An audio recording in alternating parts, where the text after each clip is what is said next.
ಆತ್ಮೀಯ ಸ್ನೇಹಿತರೆ ನಮಸ್ಕಾರ ಗೆಳೆಯರೆ. ಈಗ ಕರ್ನಾಟಕದಲ್ಲಿ ವಿಧಾನಸಭಾ ಉಪಚುನಾವಣೆಗಳ ಅಬ್ಬರ ಆರ್ಭಟ ಎರಡೂ ಕೂಡ ಜೋರಾಗಿದೆ. ದಾವಣಗೆರೆ ದಕ್ಷಿಣ ಮತ್ತು ಬಾಗಲಕೋಟೆ ವಿಧಾನಸಭಾ ಕ್ಷೇತ್ರಗಳಲ್ಲಿ ಉಪಚುನಾವಣೆ ಆಗ್ತಾ ಇದೆ. ಈ ಉಪಚುನಾವಣೆಗೆ ಕಾಂಗ್ರೆಸ್ ಮತ್ತು ಬಿಜೆಪಿ ಎರಡೂ ಕೂಡ ಭರ್ಜರಿಯಾಗಿಯೇ ತಯಾರಿ ಮಾಡಿಕೊಂಡಿದ್ದಾವೆ ಮತ್ತು ತಮ್ಮ ತಮ್ಮ ಅಭ್ಯರ್ಥಿಗಳನ್ನು ಕೂಡ ಕಣಕ್ಕೆ ಇಳಿಸಿದ್ದಾರೆ. ಇದರ ನಡುವೆ ಹೆಚ್ಚು ಚರ್ಚೆ ಆಗ್ತಾ ಇರೋದು ದಾವಣಗೆರೆ ದಕ್ಷಿಣ ವಿಧಾನಸಭಾ ಕ್ಷೇತ್ರ. ಗೆಳೆಯರೆ, ದಾವಣಗೆರೆ ದಕ್ಷಿಣ ವಿಧಾನಸಭಾ ಕ್ಷೇತ್ರದಲ್ಲಿ ಕಾಂಗ್ರೆಸ್ ಅನ್ನ ಗೆಲ್ಲಿಸಲೇಬೇಕು ಅಂತ ಪಣ ತೊಟ್ಟಿರುವಂತಹ ಕಾಂಗ್ರೆಸ್ ಇಡೀ ಸರ್ಕಾರವೇ ದಾವಣಗೆರೆ ದಕ್ಷಿಣ ವಿಧಾನಸಭಾ ಕ್ಷೇತ್ರದಲ್ಲಿ ಬೀಡು ಬಿಟ್ಟಿದೆ. ಇದು ಒಂದು ಕಡೆ ಆದರೆ, ಮತ್ತೊಂದು ಕಡೆಯಿಂದ ಜನರಿಗೆ ಯಾವ ರೀತಿಯಾಗಿ ಇವರು ಕಣ್ಣಿಗೆ ಮಣ್ಣೆರಚುತ್ತಾ ಇದ್ದಾರೆ ಮತ್ತು ಜನರು ಕಾಂಗ್ರೆಸ್ ಹೆಣದಂತಹ ಆ ಬಲೆಯಲ್ಲಿ ಯಾವ ರೀತಿಯಾಗಿ ಟ್ರ್ಯಾಪ್ ಆಗಿದ್ದಾರೆ ಅನ್ನೋದು ಕೂಡ ಈಗ ಬಹಿರಂಗ ಆಗ್ತಾ ಇದೆ. ಗೆಳೆಯರೆ, ದಾವಣಗೆರೆ ದಕ್ಷಿಣ ವಿಧಾನಸಭಾ ಕ್ಷೇತ್ರ ಆಗಿರಬಹುದು ಮತ್ತು ಬಾಗಲಕೋಟೆ ವಿಧಾನಸಭಾ ಕ್ಷೇತ್ರ ಆಗಿರಬಹುದು, ಈ ಎರಡೂ ಕ್ಷೇತ್ರಗಳ ಬಗ್ಗೆಯೂ ಕೂಡ ನಾನು ಯಾವುದೇ ವಿಡಿಯೋ ಕೂಡ ಮಾಡಿಲ್ಲ. ಮತ್ತು ಯಾಕೆ ಅನ್ನುವಂತಹ ವಿಚಾರ ಏನು ಅಂದರೆ, ಉಪಚುನಾವಣೆಯಲ್ಲಿ ಸಾಮಾನ್ಯವಾಗಿ ಅಧಿಕಾರದಲ್ಲಿ ಇರುವಂತಹ ಪಕ್ಷವೇ ಗೆಲ್ಲುತ್ತೆ, ಸುಮ್ಮನೆ ಯಾಕೆ ಅವರಿಗೆ ಪ್ರಚಾರ ಕೊಡಬೇಕು ಅನ್ನುವಂತಹ ಉದ್ದೇಶ ನನ್ನದಾಗಿತ್ತು. ಹಾಗಾಗಿ ನಾನು ಯಾವ ಅಪ್ಡೇಟ್ಗಳ ವಿಡಿಯೋ ಕೂಡ ಮಾಡಿರಲಿಲ್ಲ.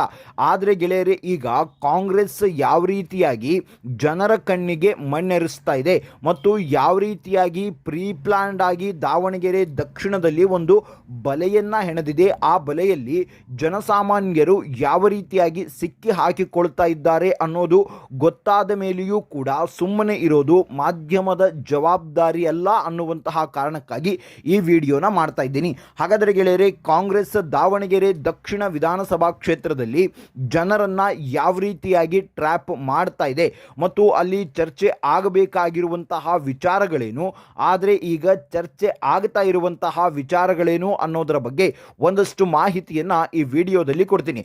ಗೆಳೆಯರೆ, ದಾವಣಗೆರೆ ದಕ್ಷಿಣ ವಿಧಾನಸಭಾ ಕ್ಷೇತ್ರದ ಹೈ ಡ್ರಾಮಾಗಳನ್ನು ಆರಂಭದಿಂದಲೂ ನಾನು ಗಮನಿಸ್ತಾ ಇದ್ದೀನಿ, ನೀವು ಕೂಡ ಗಮನಿಸ್ತಾ ಇದ್ದೀರಿ ಮತ್ತು ಕಾಂಗ್ರೆಸ್ ಹೆಣೆದಂತಹ ಬಲೆಯಲ್ಲಿ ನೀವು ಕೂಡ ಟ್ರ್ಯಾಪ್ ಆಗಿದ್ದೀರಿ. ಹಾಗಾದರೆ ಏನು ಅಂತ ಒನ್ ಬೈ ಒನ್ ನೋಡ್ತಾ ಹೋಗೋಣ.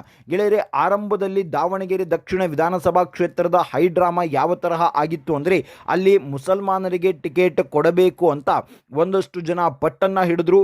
ಆನಂತರ ಕಾಂಗ್ರೆಸ್ನ ಕೆಲ ಮಂತ್ರಿಗಳು ಕೂಡ ಪಟ್ಟನ್ನು ಹಿಡಿದ್ರು. ಇವನ್ ಜಮೀರ್ ಅಹಮದ್ ಖಾನ್ ಅವರು ಕೂಡ ರಾಜೀನಾಮೆ ತನಕವೂ ಕೂಡ ಹೋಗಿ ಅಲ್ಲಿ ಮುಸಲ್ಮಾನರಿಗೆ ಟಿಕೆಟ್ ಕೊಡಬೇಕು ಅನ್ನುವಂತಹ ಪಟ್ಟನ್ನು ಹಿಡಿದ್ರು. ಅದೇ ವಿಚಾರ ಎಲ್ಲ ಮಾಧ್ಯಮಗಳಲ್ಲಿ ಸುದ್ದಿ ಆಯಿತು, ಅದೇ ವಿಚಾರ ಸೋಷಿಯಲ್ ಮೀಡಿಯಾದಲ್ಲಿ ಚರ್ಚೆ ಆಯಿತು. ಇಷ್ಟೆಲ್ಲ ಆದ ನಂತರ ಕಡೆಗೆ ಅಲ್ಲಿ ಆಗಿದ್ದೇನು, ಮತ್ತೆ ಕುಟುಂಬ ರಾಜಕಾರಣ ಸಮರ್ಥ ಮಲ್ಲಿಕಾರ್ಜುನ ಅವರಿಗೆ ಟಿಕೆಟನ್ನು ಕೊಡಲಾಯಿತು. ಟಿಕೆಟನ್ನು ಕೊಟ್ಟ ನಂತರ ಮತ್ತೊಂದು ಡ್ರಾಮಾ ಶುರುವಾಯಿತು. ಏನು ಆ ಡ್ರಾಮಾ ಅನ್ನೋದು ನಿಮಗೂ ಕೂಡ ಚೆನ್ನಾಗಿಯೇ ಗೊತ್ತಿದೆ. ಸಾದಿಕ್ ಪೈಲ್ವಾನ್ ಅವರ ಡ್ರಾಮಾ.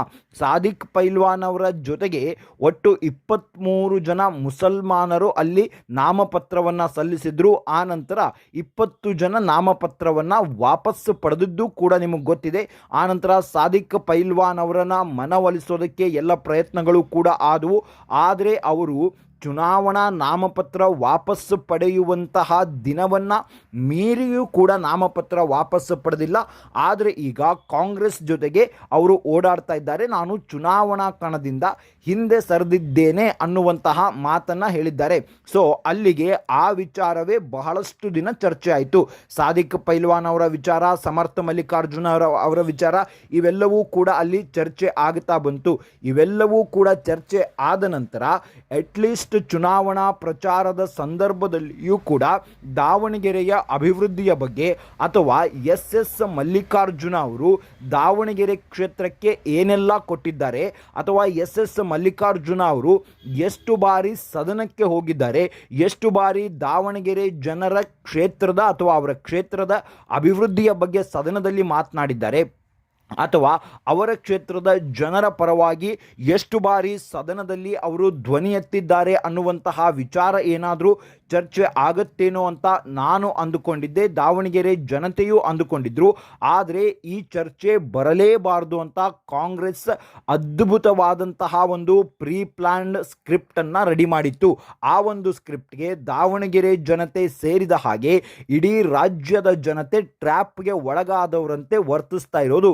ನಿಜಕ್ಕೂ ಕೂಡ ವಿಪರ್ಯಾಸ. ಇದರಲ್ಲಿ ನಮ್ಮ ಮಾಧ್ಯಮಗಳು ಕೂಡ ಆ ರೀತಿಯಾಗಿ ವರ್ತಿಸ್ತಾ ಇರೋದಂತೂ ಅದಕ್ಕಿಂತ ದೊಡ್ಡ ವಿಪರ್ಯಾಸ ಏನು ಅನ್ನೋದನ್ನ ಒನ್ ಬೈ ಒನ್ ಹೇಳ್ತಾ ಹೋಗ್ತೀನಿ. ಗೆಳೆಯರೆ, ಆರಂಭದಲ್ಲಿ ಏನಾಯಿತು ಇವೆಲ್ಲವೂ ಕೂಡ ಆಯಿತಾ. ಇದಾದ ಮೇಲೆ ಯಾವಾಗ ಅಭಿವೃದ್ಧಿಯ ವಿಚಾರವನ್ನು ಚರ್ಚೆ ಮಾಡೋದಕ್ಕೆ BJP ಮುಂದಾಯಿತು, ಆ ವಿಚಾರವನ್ನು ಡೈವರ್ಟ್ ಮಾಡೋದಕ್ಕೆ ಕಾಂಗ್ರೆಸ್ ಭರ್ಜರಿ ಪ್ಲಾನ್ ರೂಪಿಸ್ತು. ಅದಕ್ಕೆ ಅವರು ಪ್ರದೀಪ್ ಈಶ್ವರ್ ಅವರನ್ನು ಬಳಸಿಕೊಂಡ್ರು. ಪ್ರದೀಪ್ ಈಶ್ವರ್ ಅವರು ಬಂದಲ್ಲಿ ಏನು ಮಾಡಿದ್ರು, ಆರಂಭದಲ್ಲಿ ಒಂದು ಸ್ಟೇಟ್ಮೆಂಟನ್ನು ಕೊಟ್ಟರು.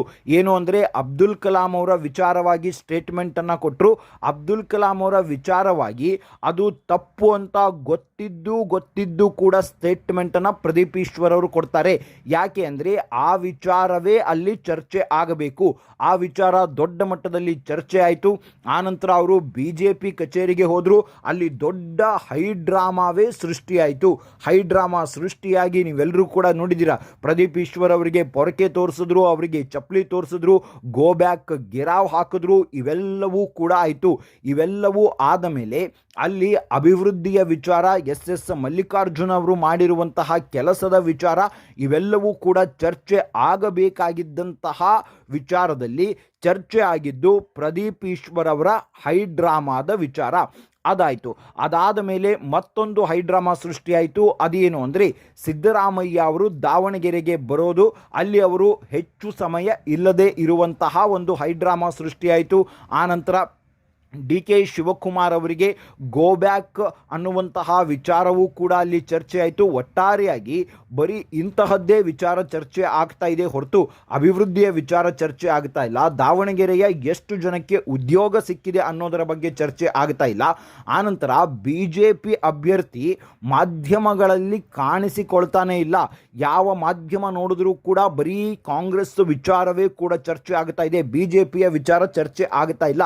ಅಷ್ಟರ ಮಟ್ಟಿಗೆ ಕಾಂಗ್ರೆಸ್ ತನ್ನ ಚುನಾವಣಾ ತಂತ್ರಗಾರಿಕೆಯನ್ನು, ತನ್ನ ಚುನಾವಣಾ ಬಲೆಯನ್ನು ದಾವಣಗೆರೆ ದಕ್ಷಿಣದಲ್ಲಿ ಹೆಣೆದು ಬಿಟ್ಟಿದೆ.